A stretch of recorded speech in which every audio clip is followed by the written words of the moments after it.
C'est un grand honneur.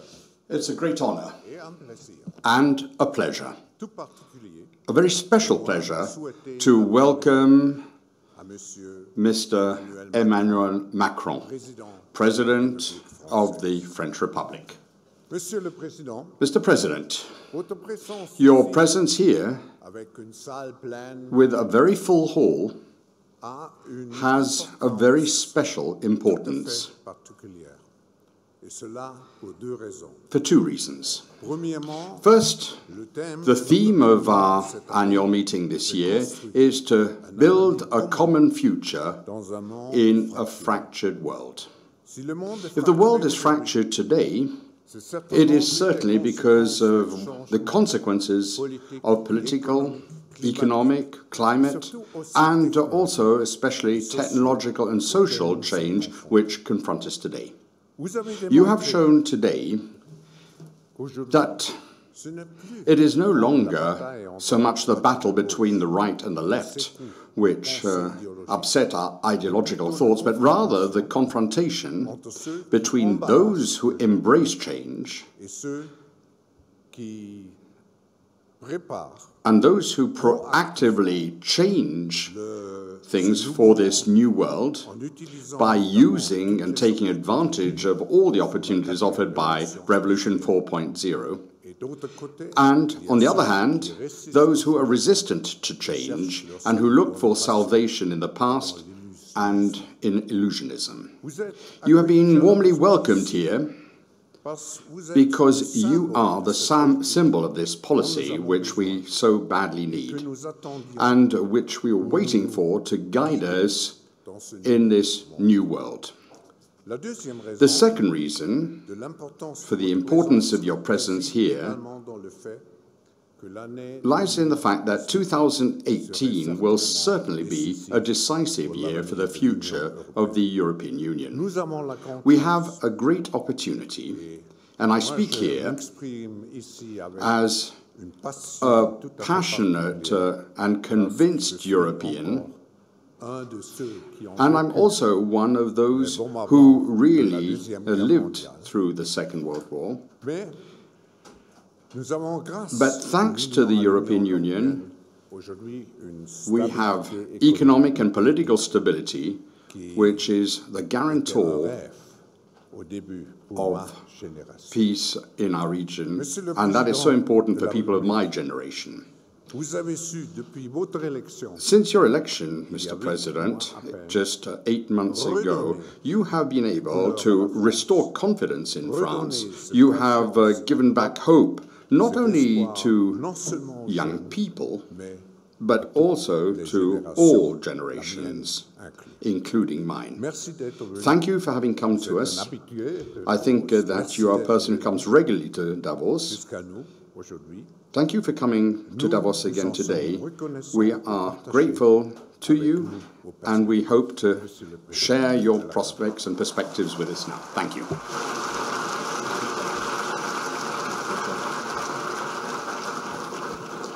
Merci beaucoup, professeur. Thank you very much, Professor, dear Moi Klaus. aussi saluer les vice-présidents. I would also like to salute the vice presidents of this forum. Le choix, je pense, I think heureux, that fort this que vous avez is fait pour, an important choice that you have made this year, and I would like to welcome our vice presidents as well as the heads of state and government who are present here, as well as all the friends that are here in the the hall. paradoxes of globalization.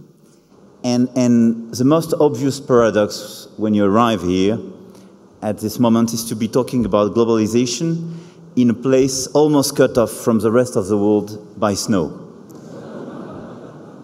And for sure, with Davos, when you look outside, especially coming and arriving in this building, it could be hard to believe in global warming. Obviously, and fortunately, you didn't invite anybody skeptical with global warming this year.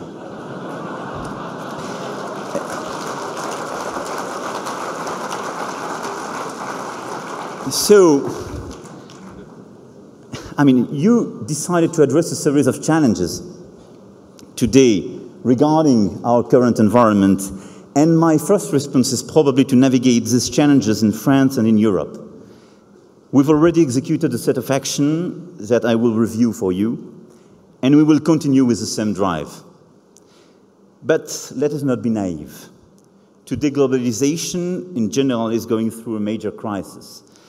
And this global challenge requires, for sure, a collective effort from international organizations, states, companies, civil society, in order to find and implement solutions.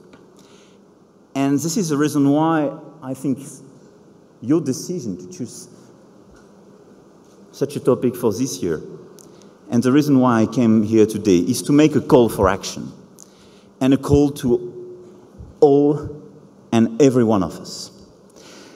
France has been very much affected by a lot of structural change and this relationship with globalization and what is at stake. And to be fair, I'm here in front of you today, but a few months ago I was not totally sure about that. And I had to fight with an actual, nationalist party. Why? Because you had a lot of fears, a lot of lack of understanding about this current globalization in my own country. First, because we didn't deliver properly, and the results were pretty poor when you look at, unemployment, public deficit, gross deficit, and so on, and it's not yet totally fixed.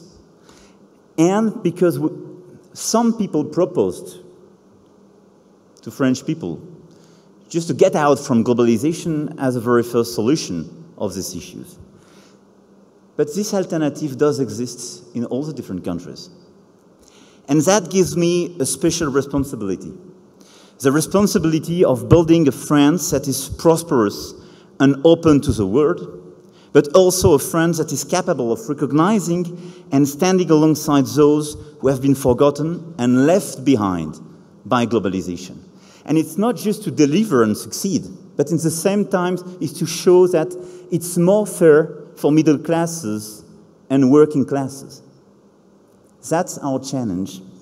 That's the famous en même temps I tried to theorize in France, but which makes us, very much responsible of such a situation.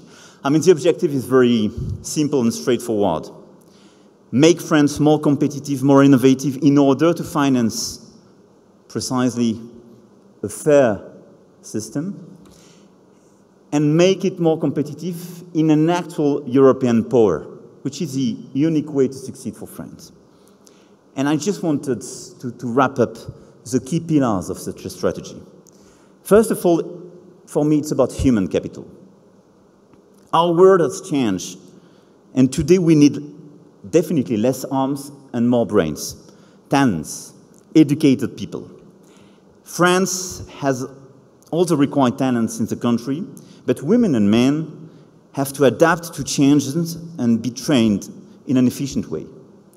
So we started to reform in depth, today again, our education system in order to better educate and train our people. Because when you look at the ranking, to be fair, Angel Gurria is with us. I'm sorry about the past years, but we decreased in this ranking, so we have to reform in depth this education system. We are reforming as well the rules in order to access to our universities, to precisely have a better access to universities. But more generally is how to invest more and to reform in depth this education and training system. We invest 5% of our GDP in education, and on top of this in-depth reform, we will launch very important reform of apprenticeship and vocational training, because it's absolutely core to deliver on this strategy and to train or retrain people in this current environment. Why? Because if you want to accompany people in this global change, you have to empower them. During years and years, the best answer, and it was both from left and right in France, was just to protect people by explaining, I will protect you from any change. We have sometimes to accelerate some change providing the real and the actual protection, which is to educate or retrain in order to find a new job.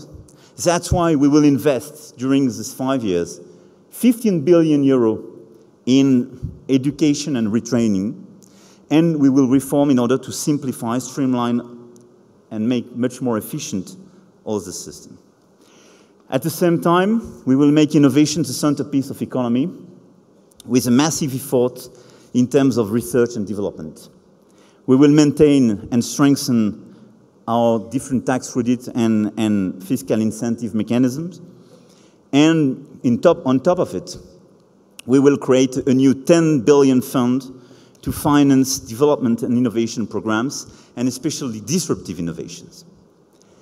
And we will dedicate 13 additional billions to fund precisely this development and innovation programs. It's once again on research and this human capital. The second key pillar of this reform agenda is precisely investment and capital.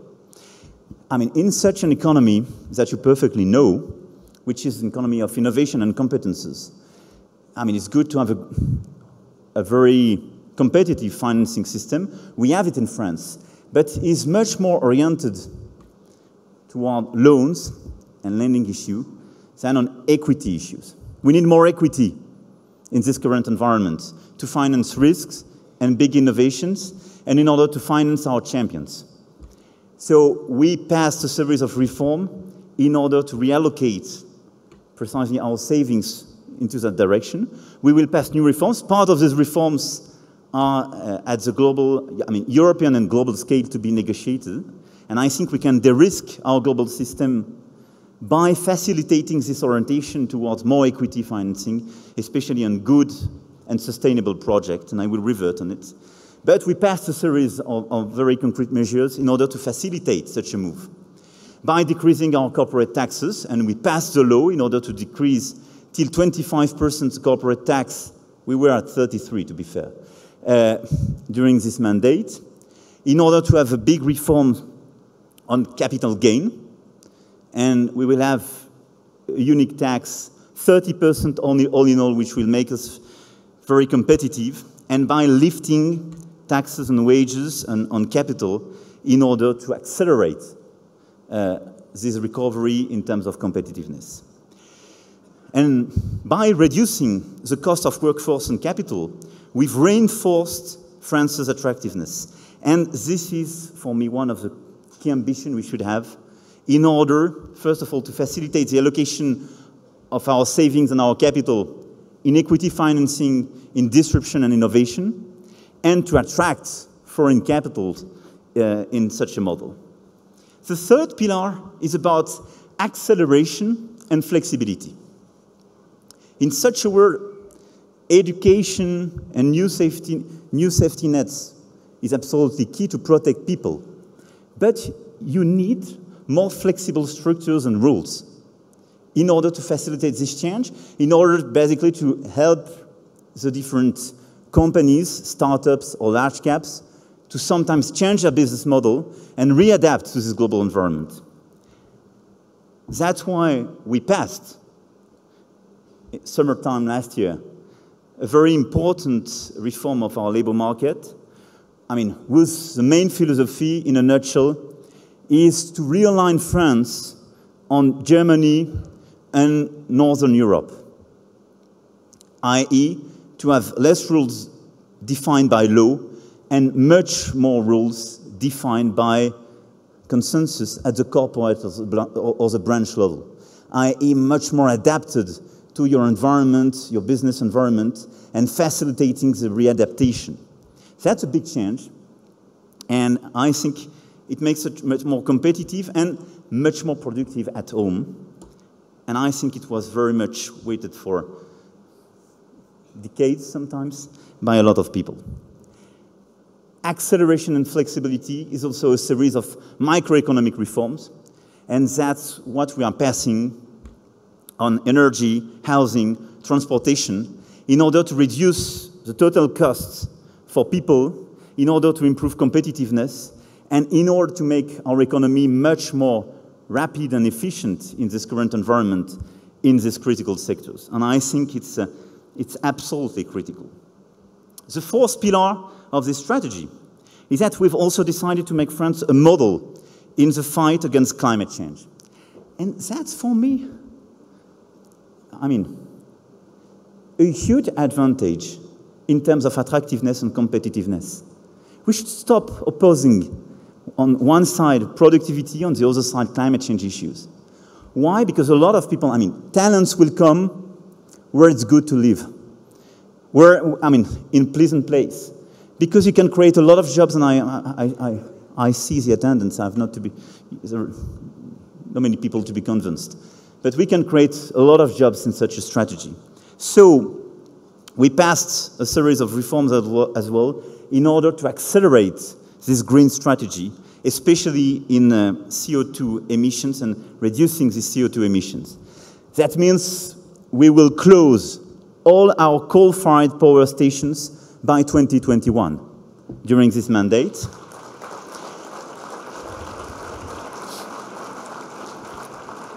It means we will launch additional research and development programs to, step up the fight.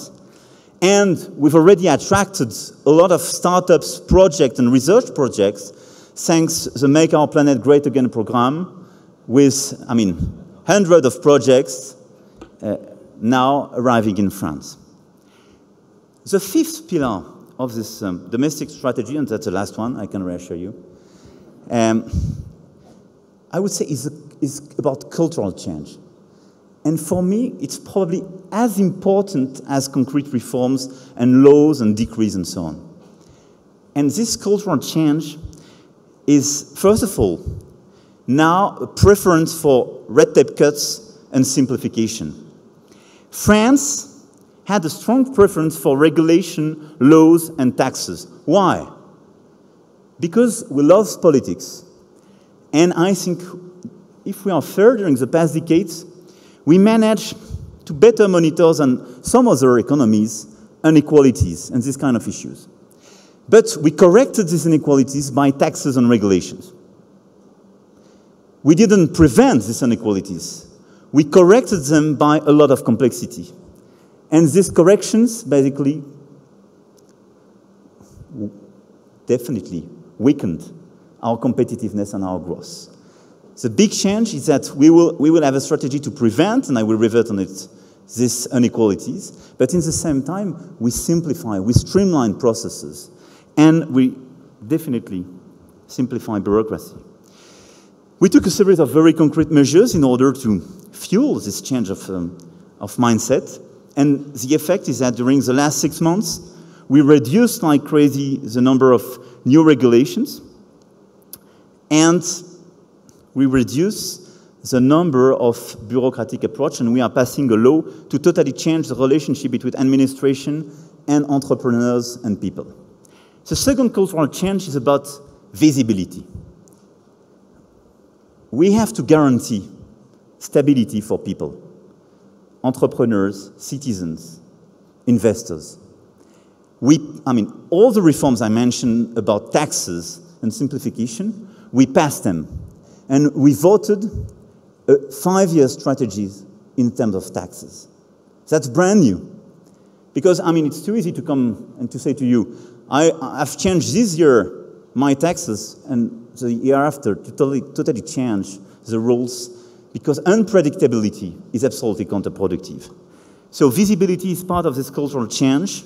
That's for the 5 years to come. That's a strategy, and it will not change. That's my personal commitment and the commitment of the whole government. And the third very important point in terms of cultural change is about risk. I often say in France it was forbidden to fail and forbidden to succeed.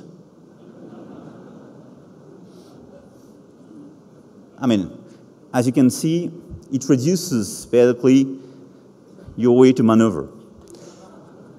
Now, it should be more easy to fail, to take risk.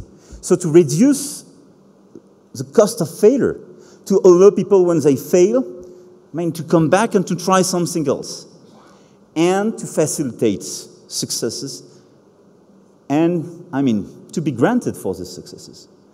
And for me, it's all about the relationship about risk. When you take risk, you need reward. And basically, you have to reduce this cost of failure.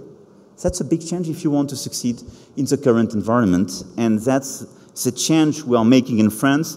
And because France is a nation of entrepreneurs, is a nation of people loving this kind of risks. And I think it was a big mistake, and a big mistake when you look at our history regarding that. So, ladies and gentlemen, my first message is that France is back.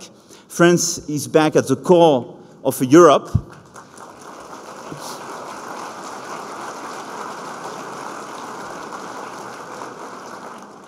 Because we will never have any French success without a European success.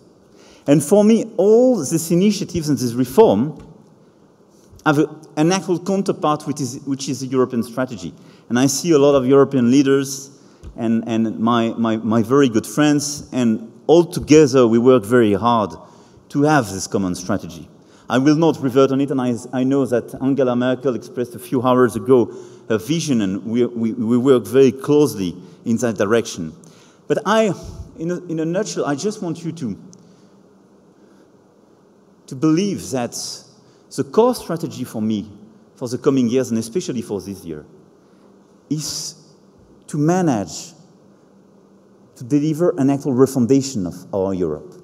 We have to fix some short-term issues on energy, digital, migrations, and investment. This is a 2018 program. But this year will be the year where we have to redesign a 10-year strategy for Europe. It's sure. Because in this current environment, Europe has a responsibility and a role to play vis-à-vis China and the US. Because our vision, our DNA, in terms of relationship between freedom, justice, fairness, individual rights, is unique. You just have this kind of balance between these different values in Europe. You have a strong preference for freedom in the US. The approach of fairness is very different. You don't have the same approach of freedom in China. It's not a big discovery. So this synthesis, which is the core of our globalization and our multilateral approach, was made in Europe. And if we want to avoid this fragmentation of Europe, we need, of the world, sorry, we need a stronger Europe. It's absolutely key. And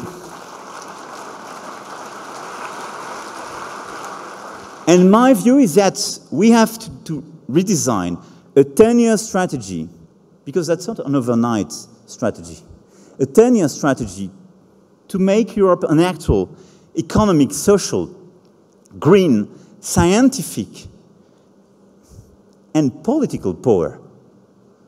It's sure. That's what we have to build, which means we need more ambition in order to have a more sovereign, united, and democratic Europe. Which means on migration, digital, energy, defense, development, finance, investment, the core of what makes you sovereign in this current environment, we have to build our common policies. I'm not naive. We will never build something sufficiently ambitious at 27.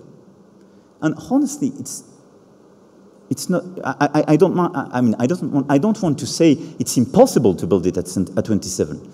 It's just that we have first to finalize the work we have at 27. But you need more ambition for, in a certain way, an open avant-garde of Europe to deliver on these critical issues. And we have to change our methodology, which is not to wait for all the people around the table before moving forward. But it's just to say, if some people are ready to be more ambitious, to go further in terms of integration and ambition of what makes you sovereign as a power in this global environment, to defend your values and your interests, let's move. And we open, the window on the door is open all the time. but those who which don't want to move forward should not block the most ambitious people in the room.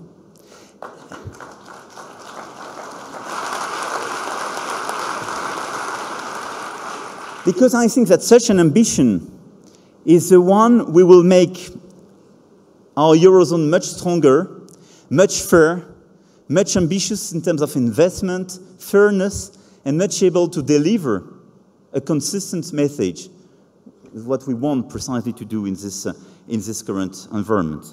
I delivered a very long speech in September last year, and we worked very hard, but I do hope with my friends here present in this room, we will work together to have, at the end of this year, this common strategy for 10 years in order to provide visibility to our people and to the rest of the world about the fact that Europe is able to be this new power and basically to deal with some of those. Parce que, mes amis, je veux... My friends, I must make a confession. I'd like France to find its place in world competition. And I think that the condition for that is that Europe should be stronger and should succeed in finding a new ambition. But that is not an end in itself. Economic growth is not an end in itself. And I often think that we've made mistakes. In our speeches, we said, well, things are going to get better because we're going to have growth. I think that there are a lot of countries where you can have 1 or 2 points more growth, but it doesn't resolve all the issues. And economic growth is not an end in itself, it's a means to an end. I would go further. This search for economic growth has sometimes led us to forget what people are prepared to accept in order to achieve it. The globalization crisis we're going through today is linked precisely to that. The world is fragmented by a series of economic, geopolitical phenomena, some of which could have been anticipated and which are associated with that fracture. Now, we thought, or some people thought, that everybody was going to be affected. We're going to have growth, all the problems will be resolved in emerging countries or the newly emerging countries. That is not the case. Why? Because that growth is structurally less equitable. I think that all the experts show this, whether it is the international institutions or the ONGs. I think, sorry, NGOs, there is really only 1% that get richer. I think that you've got the financialization of globalization, which has led to concentration, and new technologies. I think we were talking precisely about this. The economy really gives encouragement to the people with the most talent. So you cannot find a one-stop solution unless we coordinate our tax issues, because otherwise talent will disappear. We've tried out that method. It doesn't work, and it's not going to work if you don't coordinate your positions. However, not to have a response isn't a good idea either. Then we are living in a wonderful world. Distances are shorter and shorter, but in our societies, everything is being refragmented. We have societies made of nomads which take advantage of globalization and whose lives are much closer to those in Bombay and in San Francisco, to the people who live just across the hall. And I think that you've got interests are then brought apart instead of being brought together. A few kilometers from here, there are people who think that solution is to get out of globalization, and there are more and more people who are convinced that that is the right option. Now, having said that, it means that we have a major challenge to meet. It's not just a challenge for governments. First of all, because governments, states, for many years now, are probably going in the wrong direction to meet those challenges. There is a political challenge, and a lot of governments think that you need to be more nationalist. Okay, we're not doing very well, we'll close our borders. And then there are challenges which people are frightened about. Migratory flows, terrorism, technological change. Those are changes impose international coordination. I said that that was true for Europe, but it's not only Europe. Unless we are able to cooperate, we're not going to be able to take advantage of our comparative advantages. And comparative advantage means that you're actually dragged downwards. In fact, it is a question of being dragged downwards. And that is preventing us from meeting the fears and concerns. And I think that states have often gone in the wrong direction because we are actually fragilized, we undermined multilateralism. Whether it is the United Nations, the IMF, or other institutions, a lot of people have attacked those institutions, saying, well, we're going to take back our rights, we've got our own approach, we've got alternative solutions. But all those structures grew out of a period of history, as Professor Schwab reminded us. We saw what happened when you adopt a non-cooperation approach between governments when there were a lot of real fears. And for many years now, we have been going in the wrong direction. If you look at social law, tax law, all those subjects which are the basis of state, we have really seen a weakening of positions. Now, I have told you what France is doing. In France, was really lagging behind the rest of Europe. But when I look at dynamism in the world today, we have a form of dynamism which in tax and social issues are continuing to show friends, well, to do less. That's what we should be doing. In fact, we should be reducing our tax. There is no limit. A race to the bottom, people are saying. The same thing for social benefits. If we don't establish a standard for international cooperation, we will never be able to convince the middle classes and the working classes that globalization is good for them. It's not true. It's just not true. In terms of trade, we are moving back again towards strategies which are based on non-cooperation, greater protectionism, fragmentation of what WTO has done in the past. And we are undoing what globalization has been able to achieve. And in terms of climate change, well, I think that many people were in Paris on 12th of December. We haven't been able to live up to our commitments. We are losing the battle. 2020 is not a meeting for a new conference. If we are not able to deliver concrete reactions, concrete results, how are we going to explain to people that they're going to be more vulnerable? And we have to show we've done everything possible to achieve what we set out to achieve. So on all these issues, which are issues which we're familiar with, we have really taken apart the international organization, we have weakened it, to which is added a number of subjects which we hadn't even seen. Accelerated urbanization, migratory flows, and technological change, which you explained, Professor Schwab. And each one of those leads to new forms of inequality, which, of course, worries people. I think that, once again, we feel that we're not really cooperating as we should be.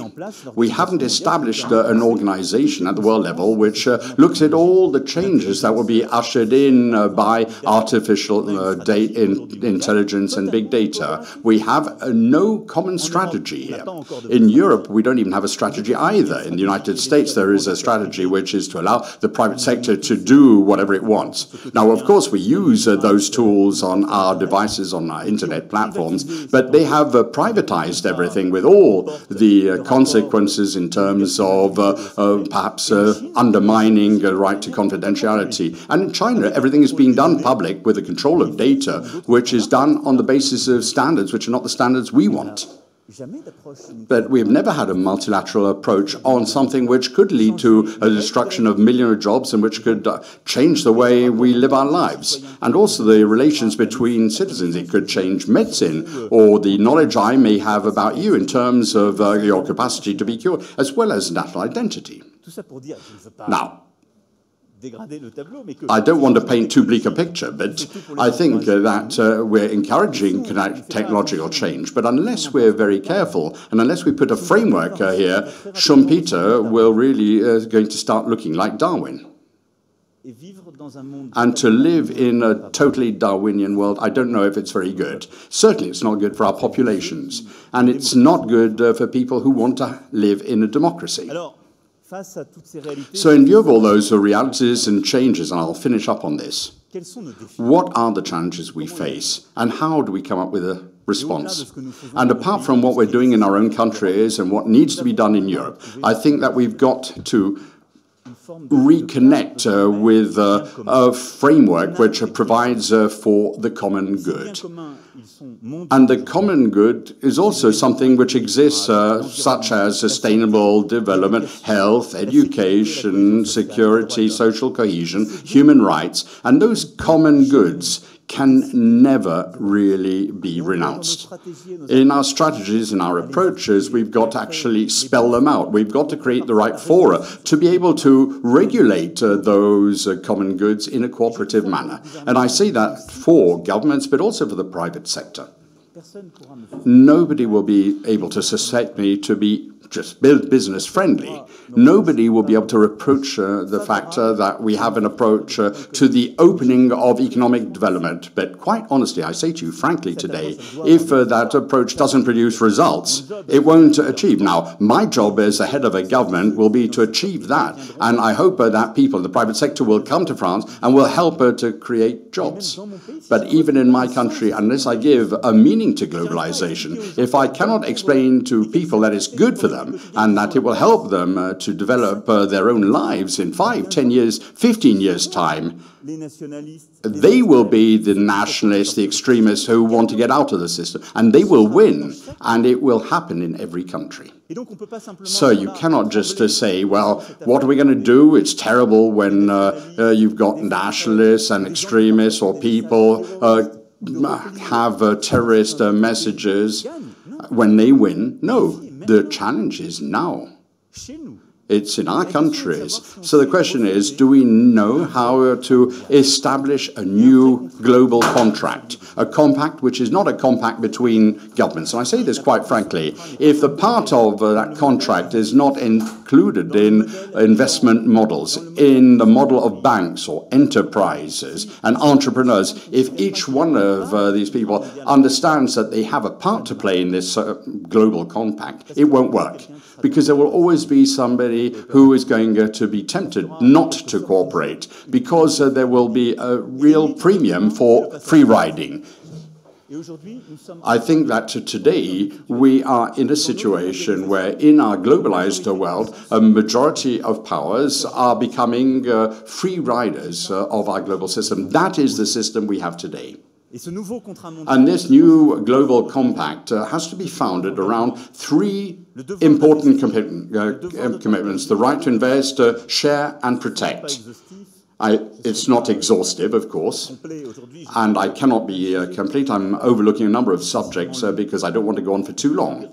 But let me just say a few things about each of these duties. The right or the duty to invest for states, but private sector in the common goods I mentioned, health in particular. But there is probably one area where we are not doing enough, and that is education.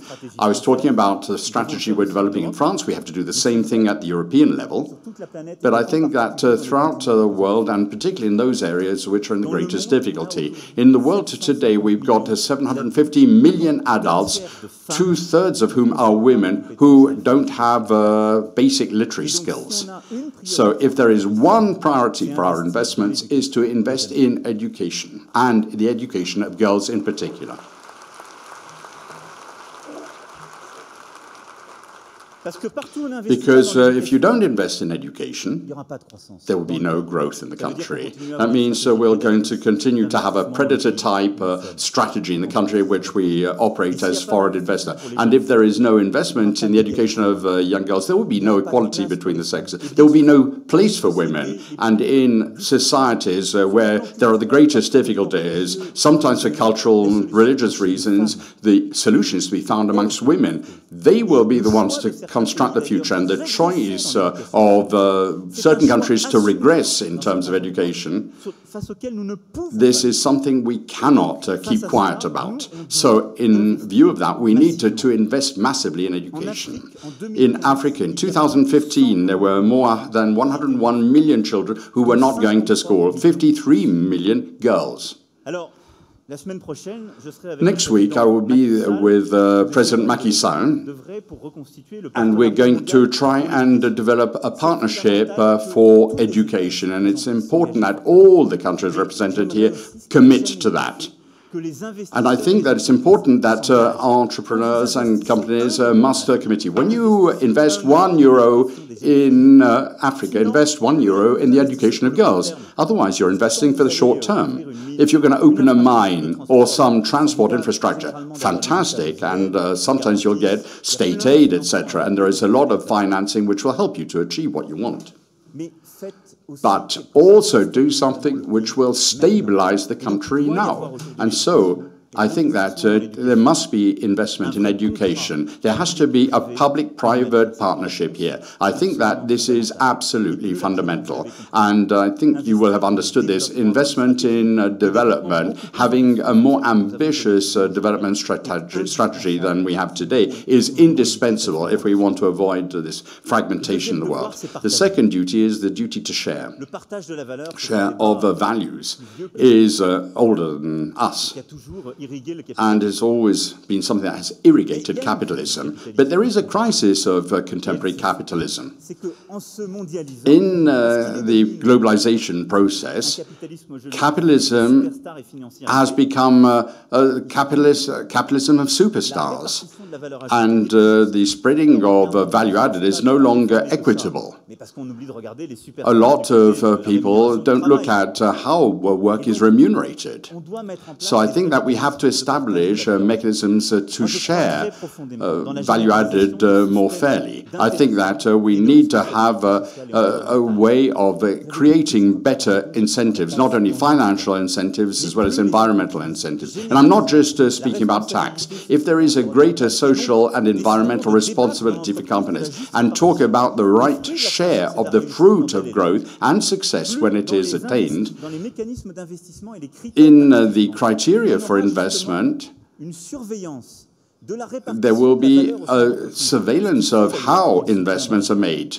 And that will ensure sustainability. And if we're able to achieve that, we will be able to have a sustainable sharing capitalism. And we cannot afford to make mistakes. I think that there are companies that have been around for a long time, are the ones that have a strategy to share value added, where there are incentives for employees. Some with better incentive plans than others. So I think a situation has to be found, or the solution has to be found amongst investors, and I think that there has to be greater equality. When I talk about sharing value added in the companies, we also need to speak about gender equality. In France, we have a strategy in order to try and overcome salary gaps between men and women in the 5-year period. With the World Economic Forum, we are launching initiatives to develop indicators, and I think that it's important to have greater visibility in the private sector, and I want to welcome your commitment in this area. But I think that at the same time, collectively, we need to go further, and I would like to welcome the commitments undertaken by Justin Trudeau for the G7, and who said that he would put this at the heart of the Canadian presidency of the G7, and I would like to express my support to him. Now, if we want to share value added, I think that there is another important subject, which I sketched over when I was talking about the challenges of the contemporary world. It is the problem of tax. if we want to share values better, and I think it is better to finance and share the financing of common goods, we need to have a more coordinated tax approach at the global level.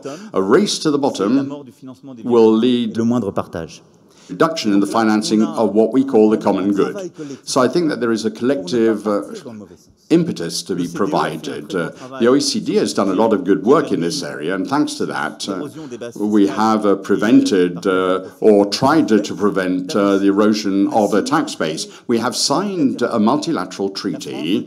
France is in the process of establishing a ratification process. Now, I would invite the United States and China to enter into the treaty.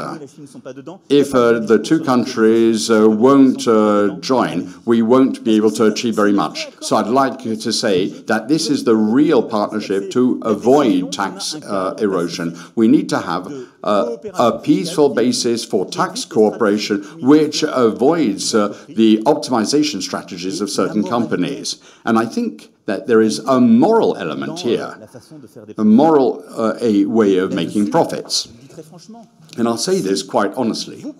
If you really believe that all the things that you've heard and the things that you think are pertinent and all the things that you have said during this meeting in Davos, then you cannot do tax optimization as it's being done today. And you've got to participate in this struggle, because otherwise it would mean that you're going to say that my business is going to have to finance common goods.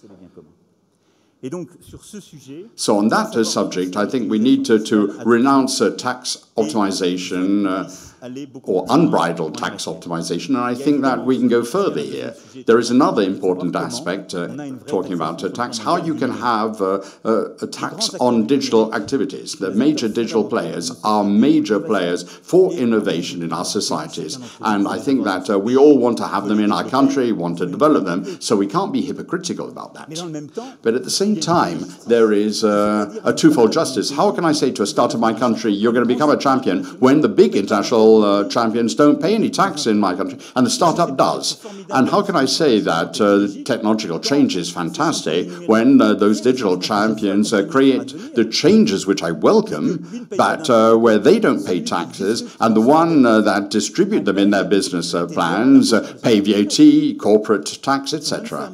It is an unfair model. And that is obvious. So we've got to put an end to an unjust system, and we've got to do this together, because otherwise people will worry that we will lose a competitive edge. As we haven't been able to organize ourselves, there have been tax hubs that have been created. It is something that is in the common good of the world. The major digital players provoke disruptions. Those disruptions are going to destroy millions of jobs throughout the world. We are going to have to retrain these millions of people who are going to lose their jobs. So education is a common good and has to be financed. If those who destroy the jobs don't help us to finance the training or retraining of people, how am I going to explain this to the working and middle classes? You won't either. So we've got to find a good framework for tax cooperation. I hope we will find that in Europe this year. I hope that we will achieve the same thing this year with OECD, and I hope that this will also be done at the international level too. Sharing also means refinding the vitality of cooperation in terms of finance and trade, as we had after the crisis in 2008-2010. And I'd just like to share a few proposals with you on this. I am in favor for the IMF be given a mandate to survey the whole financial system, particularly those areas which escape regulation. We have created the IMF. It has its legitimacy. It looks at what governments are doing, a part of the system in the financial sector, but it doesn't look at the least deregulated parts of the sector. Bitcoin, cryptocurrencies, shadow banking, the most aggressive operators on the financial markets, the ones that can deregulate the whole system. They're not being looked at by the IMF. So we've got to have a discussion, and I hope that we will be able to do this within the framework of the G20. Mr. Macri is going to be in Paris. I know that he wants to really put Argentina in the forefront of this leadership role, and I think that there will be a very important role to be played by G20. That will give us the possibility to give more space to regulation. We also need to think about how we're going to regulate the major players. The companies that are the major players. I've mentioned them, but there is also a lot of destabilization in our country because of technological change. We don't have a framework to regulate at the moment. When are we going to stop innovation? We're going to have to do this at some point. At what point are we going to say, artificial intelligence, this is a red line because it is disrupting not only old productive systems, but our relations with, or our attitudes towards private or privacy. It also calls into question of a number of philosophical principles. I think we need to have a framework of international cooperation in order to promote technology and so that we can promote our startups. But we've also got to establish principles which cannot be decided by economic players, but rather by governments. I think that there too we should have a discussion within the context of the G20. That is fundamental. The final challenge, it is to protect people. Protecting in terms of fight against terrorism, providing people with social protection. That is very important if we want to promote globalization. I think that it shows the important role that can be played by governments and states. For decades, people have said it's the end of government, the private sector will take over. But I think to be able to meet all these challenges, you need to have governments, you need to have international cooperation. On the societal aspect, we have to stop this question of really rolling back all our social benefits. And we need to have a discussion in the G20 to ensure that in monitoring being done by the IMF and other major bodies, there must be a monitoring of all those bodies that can promote social cohesion. I think that in Europe, when we provide help, particularly in the cohesion plans, we look at factors such as social convergence. We need to have certain criteria which allow us to measure social convergence. And we shouldn't be paradoxical by saying that this is what we're trying to do at international meetings, but asking countries to roll back their social systems in order to take things down to the lowest level possible, and which doesn't provide the minimum protection that societies require. So I think that that is an area where I hope we will be able to create a dialogue between the IMF, the ILO, and that we'll be able to establish a list of criteria. In terms of climate protection, a lot has been said. I think that we've committed to many things, but we're still not up to the commitments. I think that China has really done an enormous amount of work here. It has maintained its efforts, and it has maintained its position in the Agreement of Paris, and it also participates in the carbon trading system, which is a very important element. I think that India is also very important. Prime Minister Modi opened the forum, and I think that that is very important as part of the transition, but we now need to follow through, and we need to respect the Paris Agreement. What does this mean? The European Union must go a little bit further and create a floor price for CO2. If we don't do that, we won't be credible. We have a CO2 market, and we've got to have a minimum price for CO2, and we've got to try and change the production model so that we're in line with our commitments. Secondly, I was in China a few weeks ago, and I was really impressed by the diplomatic initiative by President Xi, who mentioned this at Davos last year. I think that all the One Belt, One Road initiatives have to be in line with our climate goals. The new Silk Road has to be a green road. It cannot be a coal-based route. We need to have energy which allows us to reduce CO2 emissions, and we all need to cooperate in achieving that. Thirdly, we need to be able to continue going further, and I hope that by 2020 we will be able to have an environmental pact which will be legally binding and which will ensure justice for our citizens in terms of protecting the environment. And then the private sector must also live up to its commitments. Two big initiatives were taken in Paris at the One Summit meeting, and I hope that we'll be able to monitor progress regularly. And I hope also that all the investors, all the donors that have signed up will be able to regularly show that there is a real commitment by the private sector. And finally, it is the financial system which has to take or accompany this change with a promotion of green financing. I think that financing is very important. You cannot finance innovation or transformation without it. But we also need to finance a development model which is sustainable. And Europe has a fundamental role to play. In the European Union, in the Eurozone, we need to find a way of having a green financial center which accelerates these transition models. In terms of social protection, we need to provide protection to our societies and peoples. I think that that is an essential subject. Let me share a few of my convictions with you. The first thing is that we are committed in fighting against terrorism. Police are committed to fighting a lot of forces. Some of these terrorist forces were organized in different ways in the Sahel and other parts of Africa, but also in other parts of the world. I think that in our struggle against terrorism, we need to continue to work within our partners, both at the military and diplomatic level, but there are certain basic principles which must be respected, and that has to be done multilaterally. I don't think we can leave that multilateral framework and believe that the fight against terrorism is going to lead to greater fragmentation. We've got to fight against criminal organizations, but it shouldn't be a justification leading to a fragmentation of our responses.